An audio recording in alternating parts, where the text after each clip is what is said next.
Louvado seja Deus pelo momento que a gente tem a oportunidade de meditar na palavra. Quero convidar os irmãos para abrir comigo lá no livro de Hebreus, capítulo 11, verso 6. Gostaria nessa noite de trazer à memória dos irmãos algumas coisas que são fundamentais na nossa vida, né? E uma coisa que nunca pode faltar é fé.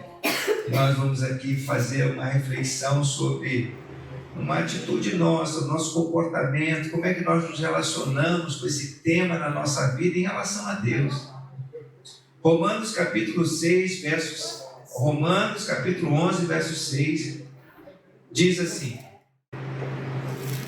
sem fé é impossível agradar a Deus, pois quem dele se aproxima precisa crer que ele existe e que recompensa aqueles que o buscam.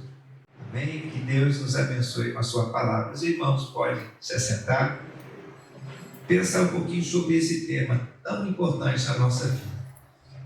A Bíblia fala que o justo viverá da fé. E quando a gente fala aqui em fé, eu quero assim em particular tratar essa segunda parte do versículo que nós lemos aqui. Pois quem dele se aproxima precisa crer que ele existe e que recompensa aqueles que o buscam. Como é que nós exercemos a nossa fé? Como é que nós nos aproximamos de Deus para o exercício da nossa fé? Primeira coisa que eu queria assim resgatar, o que é fé mesmo? Que é fé? Certeza das coisas que se esperam, convicção daquilo que ainda não se pode ver. Isso é algo assim muito importante a gente de imediato, a gente ter muito claro para nós que fé não é a expectativa de conseguir algo porque a tendência é que a gente consiga aquele algo. Fé não é a convicção com base em pesquisas para que nós cheguemos a uma conclusão e aí possamos tomar posse de algo que, de acordo com a pesquisa, nós vamos conseguir. Isso não é fé. Fé é a certeza daquilo que se espera. É convicção de coisas que ainda nós não estamos vendo. Só que a nossa fé, ela não é baseada no que nós desejamos. A nossa fé, ela não é baseada naquilo que nós, vamos imaginar assim, esperamos, pelo que a gente gostaria que fosse realizado, ou porque alguém disse para nós que aquilo seria bom. Fé, ela é baseada em quê? A nossa fé, o exercício da fé, ela precisa estar baseada em algo. Em que a nossa fé deve estar baseada? Na palavra de Deus. Na palavra de Deus. Isso é um lado. É a palavra que nos garante aquilo que nossos olhos não podem ver e que a gente vai poder ver pelos olhos da fé, para se realizar na nossa vida. Isso é um lado. Agora, do outro lado, é aquele que prometeu. Um lado é a promessa, e o outro lado é aquele que prometeu. E aquele que prometeu garante que vai as coisas acontecerem. Por isso eu queria, assim, nesse momento, a gente pensar um pouco sobre como que nós lidamos com essa questão do outro lado, que é aquele que prometeu. Como nós nos achegamos a Ele? Como nós nos relacionamos com Deus? Como nós nos achegamos e reivindicamos, ou clamamos, ou pedimos algo que é baseado na sua promessa, na sua palavra, e assim nós queremos ver realizado na nossa vida. Essa é a questão.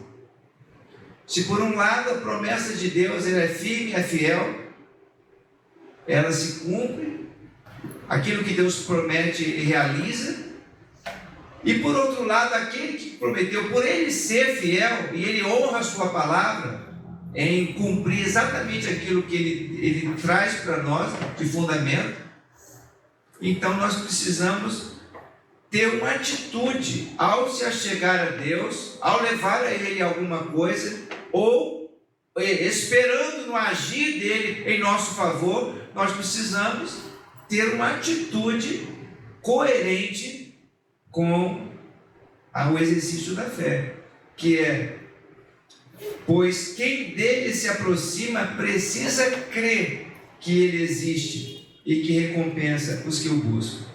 Deixa eu traduzir isso em miúdos. Às vezes a gente chega diante de Deus para pedir algo, para poder solucionar alguma situação que está se passando na nossa vida, mas a gente não está muito seguro se Deus está a fim de nos abençoar. Às vezes nós pensamos que talvez nós não sejamos dignos de receber aquilo que Ele prometeu que Ele faria. Porque nós imaginamos assim: não, Deus talvez não esteja tão satisfeito comigo, não esteja tão assim, não vai me atender porque eu não mereço essa situação, essa coisa, esse pedido que eu estou fazendo diante dele. E aí você se aproxima dele, às vezes até pessoas que, aqui numa situação mais enfática, mais assim radical e dura, é aquela pessoa que se aproxima para pedir alguma coisa, mas não tem muita certeza se ele é real, se ele cumpre aquilo que ele promete, se ele é aquele Deus poderoso que, apesar de ser o Criador de todas as coisas, ele está próximo daquele que se humilha diante dele para atender e ouvir o seu clamor. Deus não é apenas o Senhor do universo, mas Ele é o Senhor da minha vida e Ele é o Senhor da sua vida. E Ele se importa com os mínimos detalhes da sua vida, da minha vida. Por essa razão Ele amou o mundo de tal maneira que Ele deu a vida do seu Filho por nós. Então Ele se importa com a gente. Quando eu me achego diante dele, então eu preciso ter um comportamento ou uma atitude que é coerente com aquilo que eu estou clamando ou com a promessa que Ele me deu para eu pedir. Crer, pois quem dele se aproxima precisa crer que Ele existe, Ele é real, Ele não é um Deus de ficção, Ele não é uma história em quadrinhos, não é algo que é criação da filosofia grega, Ele não é algo da criação dos imaginários, não. Ele é real, Ele é poderoso e Ele governa todo o universo. E que recompensa aqueles que buscam. Deus recompensa aqueles que o buscam. Se nós nos achegarmos assim diante do Senhor, nós vamos ter, irmãos, condições de exercer melhor a nossa fé. Eu vou pegar aqui no Evangelho de Mateus duas, vamos dizer, cenas que aconteceram com seus discípulos e que retrata perfeitamente isso, que sem fé é impossível agradarmos a Deus. Sem fé é impossível nós vermos as coisas realizadas em nossas vidas. E a medida de fé que Deus reparte a cada um, apesar de elas serem distintas, diferentes, a medida de fé que Deus deu a Priscila é uma medida de fé diferente que Deus deu a Miriam, que Deus deu a Débora, que Deus deu a Elidelson. São medidas de fé diferentes. Mas dentro de um contexto geral, precisa o exercício dela ser feito num ambiente de que eu creio que Deus é real, Deus é poderoso e que Ele me abençoa quando eu exercito essa fé. Por essa razão eu agrado a Deus, Eu agrado ao Senhor quando eu estou exercitando a minha fé. Eu estou crendo nele. Lá em Mateus, no Evangelho de Mateus, no capítulo 16, nos relata uma verdade. Ora, nós estamos sensíveis às coisas espirituais, e ora, nós estamos na dimensão da carne. Então nós queremos aqui observar esses dois momentos aqui na vida dos discípulos para o exercício da fé. Ninguém vai poder exercer a fé se não for na dimensão do espírito, do espiritual, porque o exercício da fé é a certeza das coisas que se esperam e não das coisas que você vê. Bom, lá no Evangelho de Mateus, no capítulo 16, a partir do verso 13, nos relata o seguinte: chegando Jesus à região de Cesareia de Filipe, perguntou aos seus discípulos: quem os homens dizem que o Filho do Homem é? Eles responderam: alguns dizem que é João Batista, outros Elias, e ainda outros Jeremias ou um dos profetas. E vocês? Perguntou ele. Quem vocês dizem que eu sou?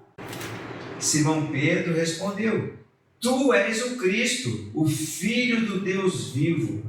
Respondeu Jesus: feliz é você, Simão, filho de Jonas, porque isto não lhe foi revelado por carne ou sangue, mas por meu Pai que está nos céus.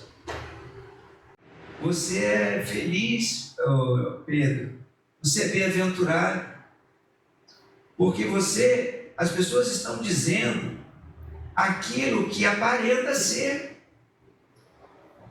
Quando Jesus ele estava pregando o Evangelho, pregando as boas novas, trazendo muitas curas, transformações na vida das pessoas, realizando milagres extraordinários, assim como muitos profetas o fizeram no passado. E enquanto Jesus estava fazendo todas aquelas coisas e lhes trazendo palavras de vida eterna, o que as pessoas estavam achando dele? O que as pessoas estavam dizendo dele? Elas estavam dizendo aquilo que elas estavam observando, que a atitude dele parecia sim a atitude de como se fosse um dos profetas. Quem sabe foi esse o Elias que, ao ter sido arrebatado na carruagem, estava agora de volta, encarnado na pessoa de Jesus? Quem sabe esse daí não é João Batista, que Herodes tinha mandado decapitar por causa de Herodias, e agora se levantou novamente para anunciar o Evangelho e continuar pregando a verdade a respeito do reino de Deus? Então eles estavam assim fazendo imaginações daquilo que eles estavam vendo. Pedro, no entanto, chegou e falou assim: Senhor, tu és o Cristo, tu és o Messias, aquele que as Escrituras tinham anunciado lá pelos profetas no passado. Tu és o Filho do Deus vivo. Uau! Por que será que Pedro trouxe essa declaração? O que os irmãos diriam? Por que será que ele trouxe essa declaração diferente do que as pessoas estavam dizendo a respeito de Jesus? O que será que permitiu Pedro fazer tal depoimento, tal declaração? Ele já porventura tinha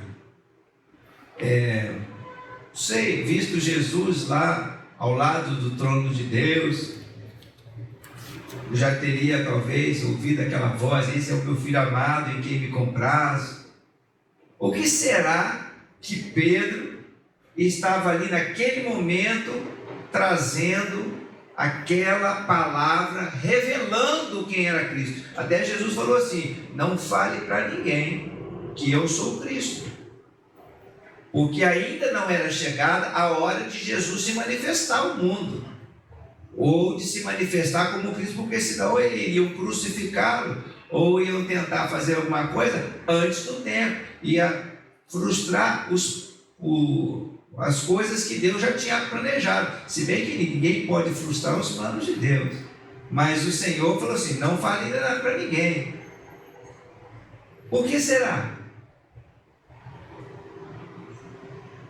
E eu acredito, irmãos, que Pedro, no relacionamento que ele estava tendo com Jesus, ele só foi checando o que os profetas e as escrituras revelavam a respeito dele, e tudo ia batendo. E com isso, aqueles discípulos foram crescendo através de um relacionamento pessoal com Jesus, foi crescendo nessa segurança, nessa confirmação de que ele é o Cristo, o Filho do Deus vivo, ainda que estivesse numa situação bem distinta daquelas que os mestres da lei esperavam. Qual era o Cristo que os mestres da lei esperavam? Será que era um Cristo nascido numa manjedoura? Vocês sabem o que é uma manjedoura? Uma manjedoura é um lugar, um recipiente, onde coloca o alimento para os animais. É tipo um coxozinho, e ali foi forrado aquele coxozinho numa estrebaria, num lugar extremamente simples e humilde, e ali nasceu o Rei da Glória. Será que as autoridades, será que os profetas imaginavam que o Senhor dos Senhores, o Rei dos Reis, o Messias tão prometido, iria nascer numa manjedoura, num lugar tão simples e humilde, onde não havia nem hospedaria para Maria dar à luz a Jesus, o Filho do Deus vivo? Não foi por causa dessa situação que Pedro creu, mas sim através de um relacionamento com Jesus, através de uma vida de comunhão com Ele. Ele foi só checando o que os profetas estavam anunciando, e tudo estava se confirmando na vida de Jesus. Então ele, agora, numa visão espiritual e não natural, ele disse: tu és o Cristo, o Filho do Deus vivo. Então essa é a hora quando nós saímos da dimensão natural e miramos na palavra, na promessa, nas escrituras, e aí firmamos a nossa fé e declaramos pela fé aquilo que cremos, porque nós estamos tendo relacionamento com Ele, com o Senhor, e temos segurança ao confirmar através da sua palavra aquilo que cremos. E veja como isso alegra o coração do Senhor, alegra o coração de Deus. E respondeu Jesus: feliz é você, Simão, porque isso não lhe foi revelado por carne ou sangue. Ou seja, isso não vem da revelação do homem natural, da sua carne, da sua mente, do seu intelecto, mas isto vem por da carne ou do sangue, mas por meu Pai que está nos céus. Através daquele relacionamento que ele estava agora ali com Jesus, percebendo, ele teve a revelação pelo Espírito de Deus que ali estava o Cristo, o Filho de Deus vivo. E olha só o que Jesus disse: quando nós andamos nessa dimensão espiritual, olha só o que Deus permite, o que Deus proporciona quando ele encontra fé. Ele falou assim: eu lhe digo que você é Pedro, e sobre esta pedra edificarei a minha igreja, e as portas do inferno não prevalecerão contra ela. E lhe darei as chaves do reino dos céus, e o que você ligar na terra terá sido ligado nos céus, e o que você desligar na terra terá sido desligado nos céus. Em outras palavras, Pedro, se você mover nessa fé, se você continuar com seus olhos no mundo espiritual, crendo na minha palavra, o que você ligar aqui na terra vai ser ligado lá no céu. O que você pedir aqui vai se concretizar conforme a sua fé. E as portas do inferno não prevalecerão contra a sua igreja. Agora, um pouquinho mais adiante, Pedro sai daquela dimensão espiritual, e aí é onde nós precisamos analisar também na nossa vida, porque muitas vezes nós estamos vivendo naquela dimensão pelos olhos do Espírito Santo, e em outros momentos nós entramos na dimensão da carne, na dimensão apenas do homem natural. E olha só o que aconteceu. A partir do verso 21 diz assim para nós: desde aquele momento Jesus começou a explicar a seus discípulos que era necessário que ele fosse para Jerusalém e sofresse muitas coisas nas mãos dos líderes religiosos, dos chefes dos sacerdotes e dos mestres da lei, e fosse morto e ressuscitasse no terceiro dia.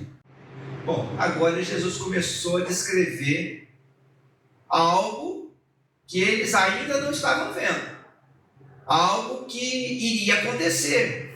Então Jesus começou a descrever os sofrimentos pelos quais ele ia passar. A partir do verso 22, então Pedro, chamando-o à parte, começou a repreendê-lo, dizendo: nunca, Senhor, isso nunca te acontecerá. O que Pedro fez? Agora, quando Jesus começou a revelar para ele algumas coisas que iam acontecer, ele já saiu daquela dimensão e pensou no homem natural. Irmãos, eu não sei quantos de nós já parou para... A gente fala muito isso. Olha o que eu ouço isso. Às vezes está passando por dificuldade, por problema. Aí qual é a primeira coisa que a gente ouve falar quando a gente passa por problemas? No mundo?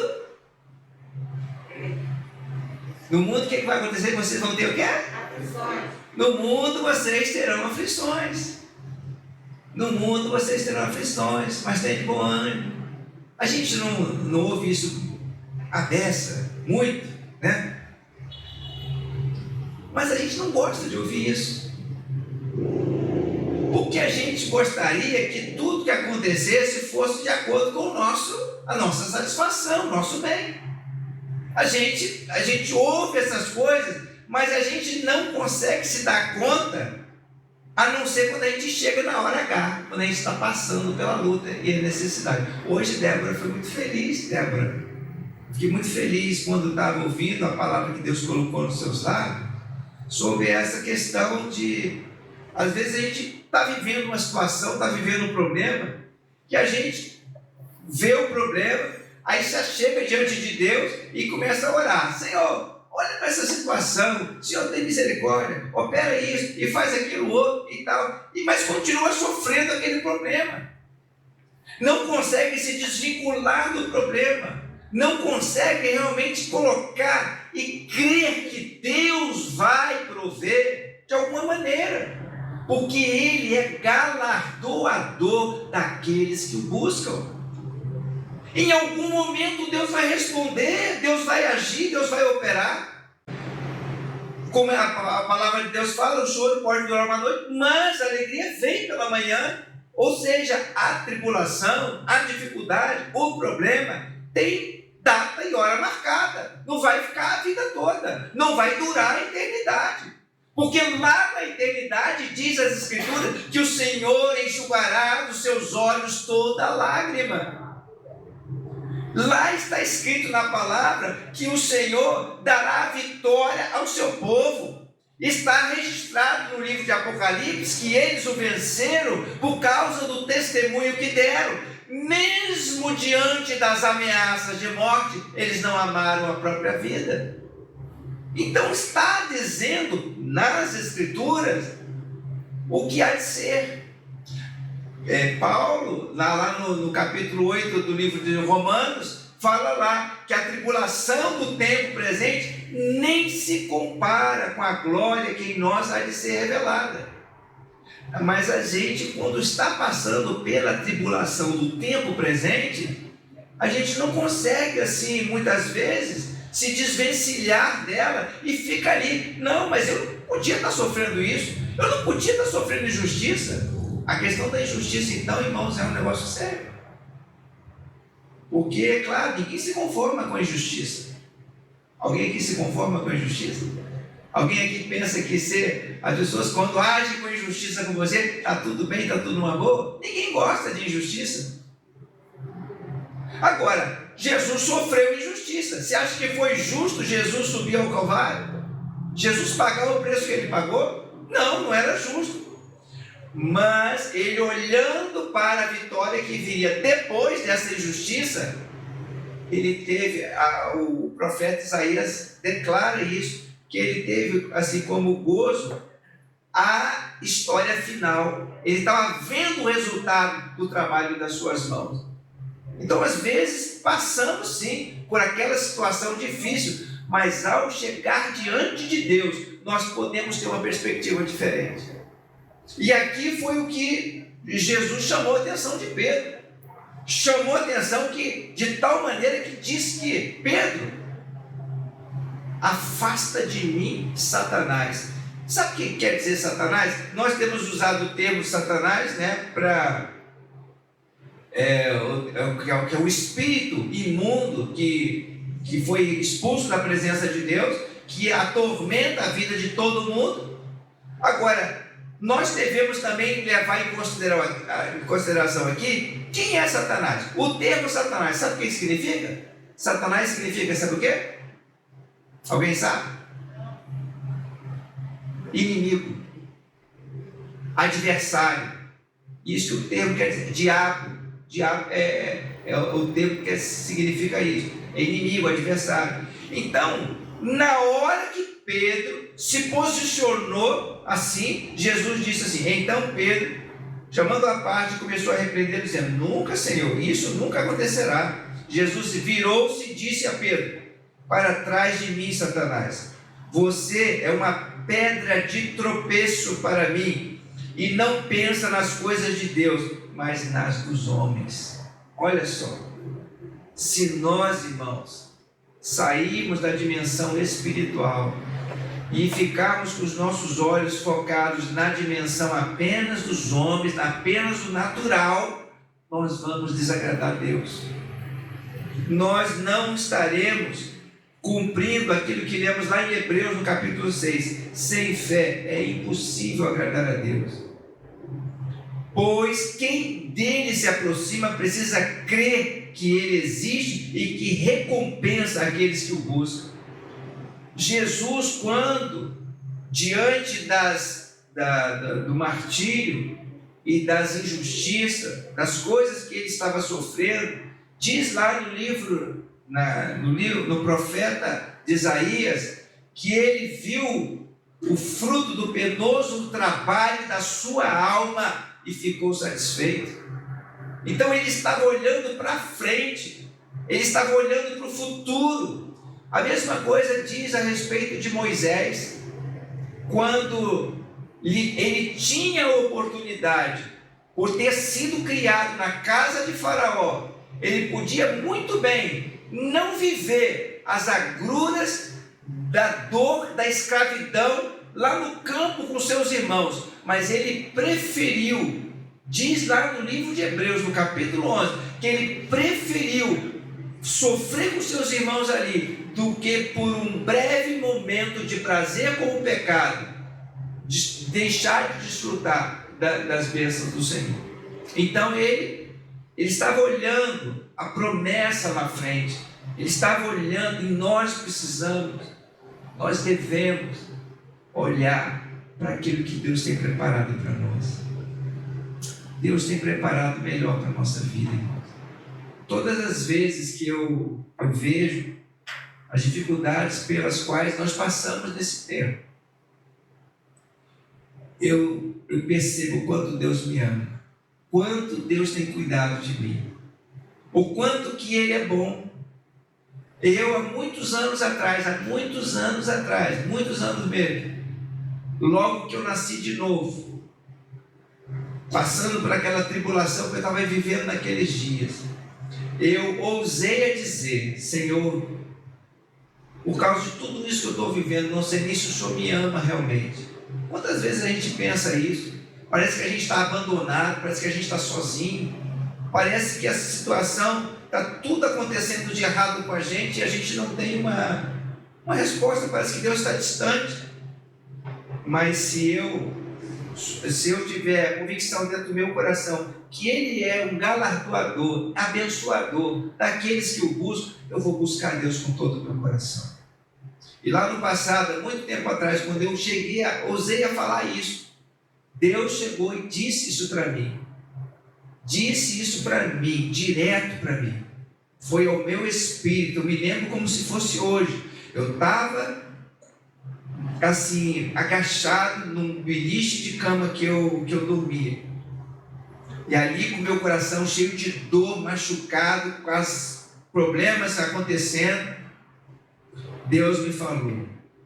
E eu ouvi muito claro Deus falar comigo: eu te amei desde o ventre da sua mãe.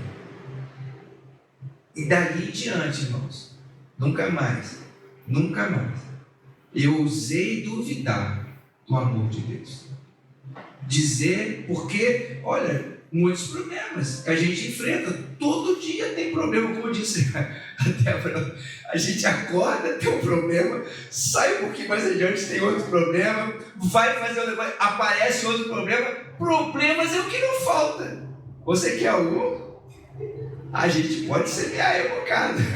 Problemas é o que não falta. Mas diante das adversidades, eu preciso ter a confiança, a convicção dentro de mim que Deus me ama. Deus ama você. E Ele provou isso, dando a sua vida, não porque você mereça, não porque você estava oferecendo alguma coisa maravilhosa para Ele, mas porque Ele te amou. Quando Deus criou o homem, Deus fez um plano para nós, irmãos, de ter comunhão conosco. Essa comunhão que Ele estava tendo ali com os seus discípulos é o que Ele desejou ter conosco em todo o tempo. E aí nós ainda há pouco estávamos cantando aí: em todo o tempo, Deus é bom. Deus é bom mesmo. Agora, às vezes, nós que colocamos os nossos olhos na dimensão do natural, ficamos às vezes diante de Deus e pensando assim: mas eu acho que não sou merecedor. Na verdade, nós não somos merecedores de coisa alguma. Deus nos alcançou por graça, e isso é dom de Deus. Deus já pagou o preço por nós. Então todo aquele que se achega ao Senhor, abre o seu coração para Ele, Ele vai se deleitar contigo, vai te abençoar, vai te suprir. E quando Pedro tomou essa atitude, Jesus esclareceu para ele: olha só, Pedro, você está com um pensamento nas coisas apenas dos homens. Eu tenho um plano que você talvez não esteja agora vislumbrando. Enquanto ele estava falando anteriormente sobre esta pedra eu edificarei a minha igreja, as portas do inferno não prevalecerão, e vai dar tudo certo, e o que você ligar aqui na terra eu vou estar ligando no céu, e o que você desligar lá no céu eu vou desligar aqui na terra, está tudo maravilhoso. Agora quando você: eu vou ter que sofrer, eu vou ter que passar por um problema, não, isso não,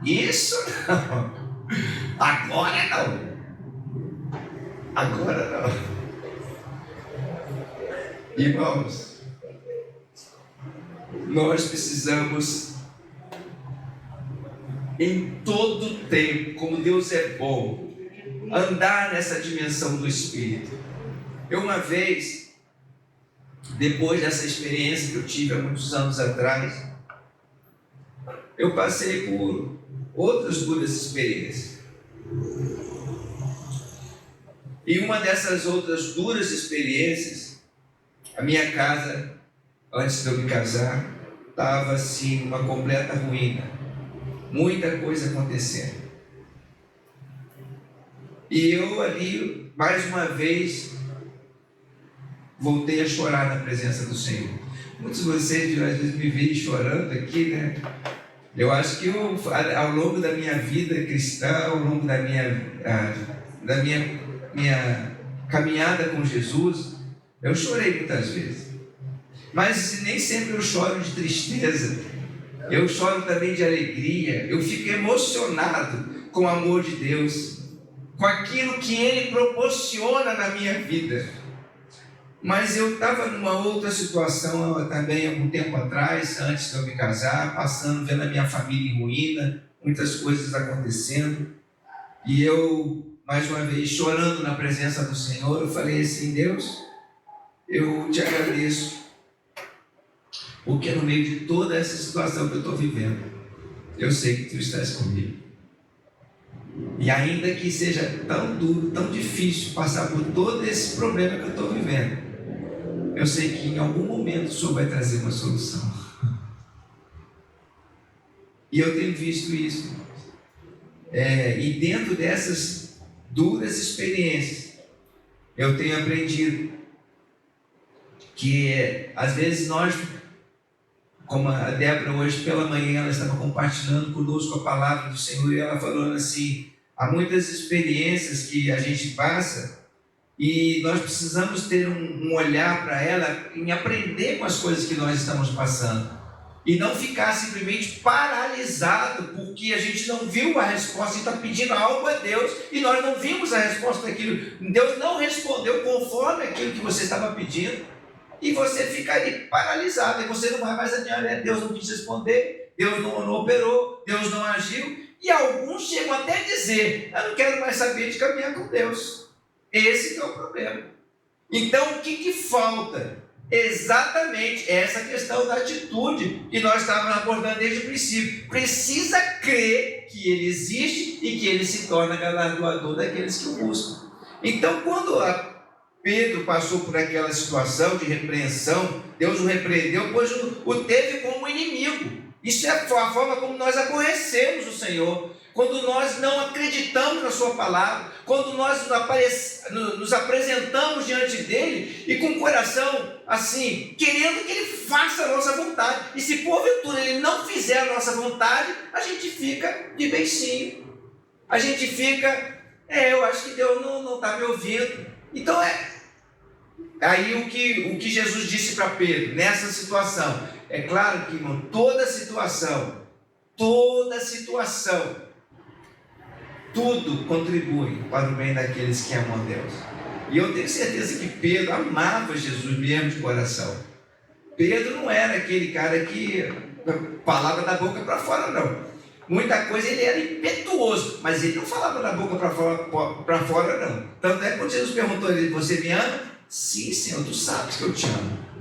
Perguntou 3 vezes. Ele falou: Senhor, tu sabes tudo. Eu não tenho como enganar o Senhor. Então Pedro realmente amava Jesus. Mas aí o que Jesus, nessa situação, que ele foi tido como inimigo, ele aborreceu, ele decepcionou o Senhor, olha o que Jesus disse para ele.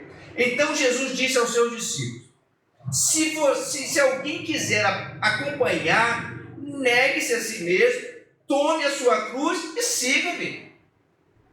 Pois quem quiser salvar a sua vida, a perderá. Mas quem perder a vida por minha causa, a encontrará. Pois que adiantará o homem ganhar o mundo inteiro e perder a sua alma? Ou que o homem poderá dar em troca da sua alma? É isso que Jesus estava ali nesse momento, aproveitando essa situação com Pedro, e que ele disse em particular: não, Senhor, não vai nessa não vou deixar que essas coisas me aconteçam. E aí Jesus o repreendeu e aproveitou isso, aí chamou os seus discípulos e disse: olha, se alguém de vocês quer me seguir, siga com todo o coração. Prepare-se, esteja disposto a sacrificar, esteja disposto a não querer somente a sua vontade. Sabe por quê, irmãos? Porque a vontade de Deus ela é boa, perfeita e agradável. E as nossas vontades nem sempre nos levam à vitória. Lá em Provérbios diz que muitos caminhos parecem direito aos olhos dos homens, mas no final são caminhos de morte. Às vezes a gente deseja tanto alguma coisa, e aquilo dali não é para o nosso bem, não vai fazer bem para a nossa vida. E por esta razão, Deus direciona para outra coisa. E por isso nós não temos assim que ficar aborrecidos com Deus, mas estar imbuído desse sentimento aqui, negar-se a si mesmo e fazer a vontade do Senhor. Agora eu quero trazer um outro exemplo que fala sobre esse exercício da fé. A gente já está chegando à conclusão. Eu creio que nós já entendemos que sem fé é impossível agradar a Deus. E por isso nós precisamos crer que Ele existe, que Ele é galardoador. E se nós não queremos decepcionar a Deus, nós não queremos decepcionar Jesus, nós precisamos cultivar essa atitude diante do Senhor. Lá em Mateus, no capítulo 17, um pouco mais adiante do Evangelho de Mateus, nos conta o caso de uma pessoa, de um pai que estava com seu filho terrivelmente endemoniado e os seus discípulos não puderam fazer nada. Diz lá em Mateus, no capítulo 17, verso 14 em diante. Quando chegaram onde estava a multidão, um homem aproximou-se de Jesus, ajoelhou-se diante dele e disse: Senhor, tem misericórdia do meu filho. Ele tem ataques e está sofrendo muito. Muitas vezes cai no fogo e na água. Eu o trouxe aos teus discípulos, mas eles não puderam curá-lo. Eles não puderam curá-lo. Respondeu Jesus: Ó geração incrédula e perversa, até quando estarei com vocês? Até quando terei que suportá-los? Trago-me um menino. Veja como que Jesus ficou decepcionado diante daquela situação. Será que hoje Jesus está decepcionado conosco com alguma situação? É uma pergunta para nós pensarmos. E eu tenho pensado muito nisso diante do Senhor. Quantas vezes nós decepcionamos o autor e consumador da nossa fé por causa das nossas atitudes? Porque nós não pudemos realizar algo porque nos faltou fé. Porque nós talvez não estivesse crendo que Ele realmente é galardoador daqueles que o buscam. E a gente observa que a razão por que os seus discípulos não puderam expulsar aquele espírito maligno na vida daquele menino é porque lhes faltou fé. Diz lá na continuação do versículo do capítulo 17, verso 18: Jesus repreendeu o demônio, este saiu do menino e desde aquele momento ele ficou curado. Então os discípulos aproximaram-se de Jesus e perguntaram, em particular, por que não conseguimos expulsá-lo? Ele respondeu: porque a fé que vocês têm é pequena. Não é que eles não tinham fé, não é que eles não tivessem duvidado da capacidade de Deus, mas a fé deles era pequena. Eu lhes asseguro que se vocês tiverem fé do tamanho do grão de mostarda, poderão dizer a este monte: vai daqui para lá e irá, nada lhe será impossível. Opa, aí deu um parafuso na minha cabeça. A fé deles era pequena. Só que se eu tiver a fé do tamanho de um grão de mostarda, se eu disser a um monte: sai daqui e vai para lá, assim vai ser. Então a fé deles era menor do que um grão de mostarda. Era muito pequena. E qual será a fé necessária para realizar os feitos do Senhor? E eu estava pensando, sobre isso. Existem alguns mecanismos que a palavra de Deus nos aponta. Como nós podemos acrescentar algo à nossa fé? Então, de imediato, eu só quero terminar aqui, ao terminar essa reflexão, Jesus disse aqui nesse caso específico, mas essa espécie só sai pela oração e pelo jejum. Não é que só em oração e pelo jejum o demônio ia ser expulso, mas a oração e o jejum iriam edificar a fé, acrescentar a fé. Essa é a razão porque a igreja do Senhor está jejuando e orando, para que Deus acrescente à nossa vida uma medida de fé, para vencer as intempéries desse tempo, as circunstâncias que muitas vezes tentam nos afogar, tentam nos abater. Mas é claro que existem outras coisas que nós temos que considerar. Não é só, a pessoa pode estar jejuando, orando, buscando a Deus, mas se não tiver com a atitude correta, que Deus vai galardoar o fato de ela estar buscando o Senhor, não vai acontecer. Se não tiver crendo que Ele é poderoso para fazer muito mais da além do que pedimos ou pensamos, também não vai acontecer. É algo que precisamos olhar no conjunto e ver Deus agindo na nossa vida. Então eu faço a seguinte pergunta: como podemos fazer quando nos falta fé? O que nós podemos fazer? E aí eu vou pegar esse mesmo exemplo do menino aqui, só que olhando para uma outra perspectiva, agora lá no Evangelho de Marcos, no capítulo 9, do verso 21 a 24. Jesus perguntou ao pai do menino: há quanto tempo ele está assim? Desde a infância, respondeu ele.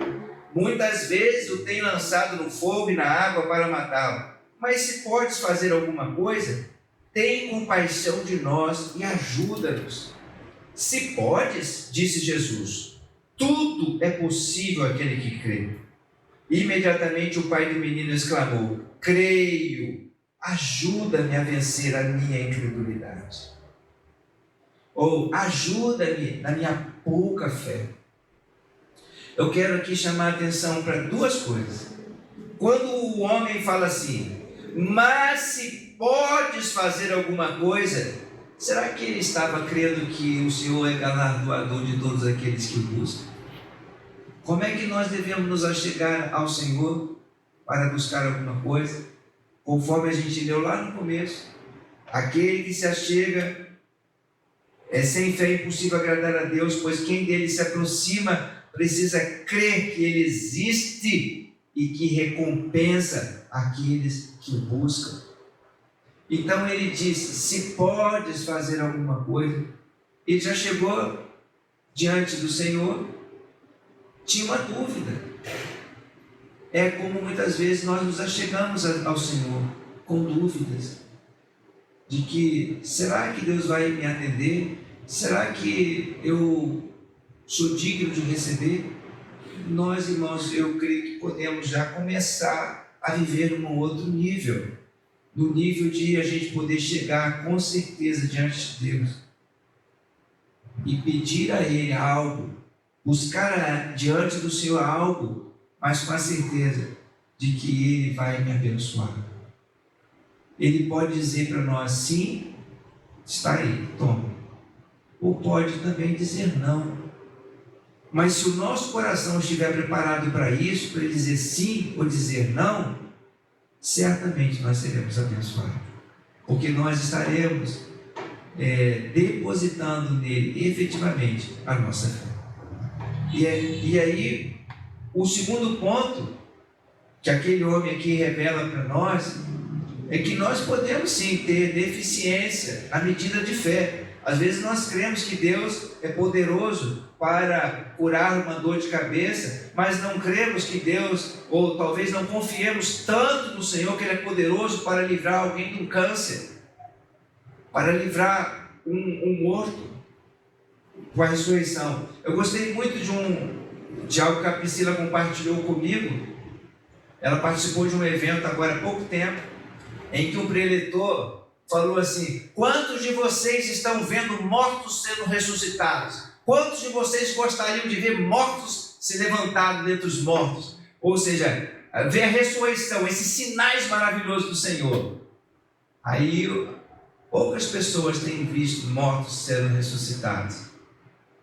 E ele falou assim: eu já vi mortos sendo ressuscitados Agora, quantos de vocês também têm orado para que os mortos sejam ressuscitados? Como é que vai ver morto ressuscitar se ninguém ora para morto ser ressuscitado? E por que não oramos para morto ser ressuscitado?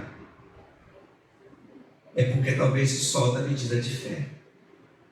E por não acreditar, a gente nem ora. Vai que eu vou orar e a coisa não funciona. Não é verdade? Então, eu creio, irmãos, que nós podemos, como disse esse homem aqui, ajuda-me a vencer a minha pouca fé, a minha incredulidade. Nós podemos pedir a ajuda do Senhor. E eu creio que nós podemos desenvolver isso através de uma vida de relacionamento com o Pai. Porque quanto mais nós nos estamos ligados com Ele, mais a gente vai estar seguro em quem nós temos crido. Amém? Que Deus abençoe nosso coração nesta noite.